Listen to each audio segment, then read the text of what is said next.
Saiki serampati ra usum. Lah apa usum? Selop, sepatu, serampat wis ra usum. Oh lah ya tak kira tenanan ngono. Ndekane kok. Sepatu dalan. Ayo. Iki bapake mau ngersake podang. Podang gone nggih, monggo. Baleni neh tekoki digenahno. Kok sungkut marai wedak ra percaya nggih. Alus kasar pos dengan ngono. Pripun, Pak? Pripun, Bu? Kasar, buke kasar, pake halus. Tengah-tengahan berarti. Ya halus sik lagi kasar. Ning rasa bawa wis sore wis suwet. Ora sing ape bawa sapa kok. Langsung aja.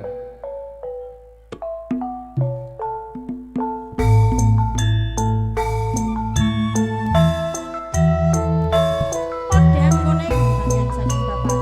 Sarengan Renova Sampurna. Delta Audio.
Hatiku sang sojo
Danguning sampun katuran nggih Pak Bu nggih. Tekoki Nggih tanduk sami-sami. neh ora. Takoki